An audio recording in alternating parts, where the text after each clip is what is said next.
طب انا عايز اسال حضرتك على مساله الدوخه، حد يقوم الصبح يلاقي نفسه دايخ، فدايما احنا نقول ايه؟ التهاب في الاذن الوسطى. ايه العلاقه؟ هو مفيش علاقه خالص بين الاذن الوسطى والدوخه. امال ايه موضوع هي الدوخه؟ مش اذن وسطى خالص. ايه موضوع الدوخه؟ اصل بنقيس الضغط نلاقيه زي الفل. هو لازم بالظبط لازم اطمن على الصحه العامه عموما، واهمهم الانيميا. هل في انيميا ولا لا؟ أي. هل الضغط مظبوط ولا لا؟ واطي او عالي، في الحالتين يعمل دوخه. لازم اطمن على السيوله. بعد ما نطمن على الصحه العامه عموما، يبقى محتاجين نبتدي نشوف الاذن الداخليه. هي الاذن الداخليه هي اذن داخليه. طبعا برضه لازم لو طفل بالذات ممكن اخد بالي من موضوع الكهرباء، لو هو عنده مبادئ صرع او حاجات زي كده. لكن بعد كده نبتدي بقى نعالج انها اذن داخليه. اذن داخليه دي يعني برضه بنحاول نبسطها للمريض شويه، انه العصب الاتزان نفسه متلخبط، فده محتاج ياخد علاج يظبطه يعني. تمام. طب انا برضو عايز اسال حضرتك على موضوع الشخير ده. ليه علاقه بحساسيه الانف؟ ممكن مع الحساسيه فتبقى مقفوله فالواحد يشخر، وبعدين بيقول انا عملت اشاعه او انا رحت للدكتور ما عنديش سبب يخليني كده. اكيد الموضوع ده ليه اسباب كتير وناس بتعاني منه. الشخير الحقيقه من الحاجات اللي الناس فاكره انها حاجه عاديه ويتريقوا عليها ويضحكوا ويقول لك ما تعرفش تنام جنبه والجيران اشتكوا والكلام ده. بس هي يعني من الحاجات الخطيره جدا وتحتاج اهتمام. فالشخير معناها انه مجرى التنفس مش مرتاح، يعني انا بنايم مش مرتاح. في شخير نوعين هنقسمهم كده بالبلدي. نوعين، نوع نسميه غير مؤذي ونوع مؤذي.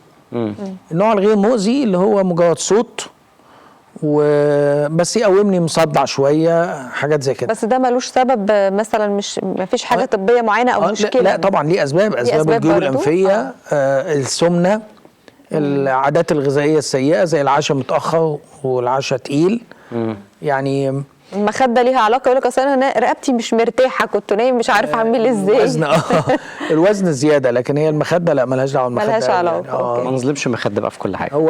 هو يقول لك اصل احنا لما عدلنا دماغه الشخير هدي. هو مش هو لما عدلنا دماغه هو صحي سنه، فابتدى يتحكم في تنفسه لغايه ما ريلاكس التاني، فابتدى يشخر تاني. ما غيرناش حاجه يعني. ده الغير مؤذي. ده الغير مؤذي. المؤذي هو اللي يصحيه من النوم. صحي العيان على كتمة نفس. وده بيسموه سليب ابنيا سندروم، او انقطاع التنفس اثناء النوم. دي مشكله دي. ودي مشكله بتاثر على المخ، بتاثر على التركيز والذاكره، بتاثر على عضله القلب، لانه هي بتقلل لي الاكسجين اللي رايح لمخي كل الوقت وانا نايم. المفروض ان وانا نايم يبقى نسبه الاكسجين بتاعتي كويسه في المخ، فابقى نايم مرتاح وانام وقت كويس واصحى مرتاح. العيان اللي عنده انقطاع التنفس اثناء النوم ما بينامش كويس ويصحى تعبان. تمام. يبقى دي تلاقيهم يركبوا المواصله تلاقيه عايز ينام. ليها حل؟ يعني موضوع الشخير ده ليه حل؟ ليها شويه. الاول تنظيم الاكل والخسسان، ما كنتش متاخر واخس تمام، عملت الحاجات دي خلاص. يعني لو خس لو شويه ما كانش يبقى ليه عمليه. يعني لو خس شويه والدنيا انتظمت وزي الفل خلاص، ما كانش يبقى ممكن نلجأ بعد كده ندخل في جراحه ممكن. طب هو بيبقى فيه ايه؟ يعني بيبقى فيه حاجز جوه مثلا في المناخير؟ هو لو في لحميه طبعا بتضيق التنفس، فبالتالي بتلغي تنفس المناخير. لو سقف الحلق نازل شويه او اللهاء اللي في النص طويله شويه. وسقف الحلق ده بيتعمل؟ ده ليه جراحه. ده ليه جراحه.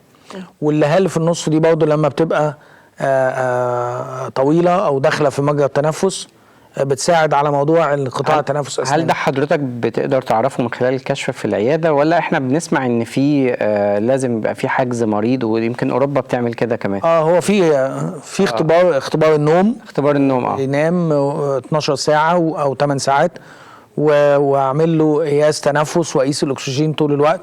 طبعا ده مهم يعني.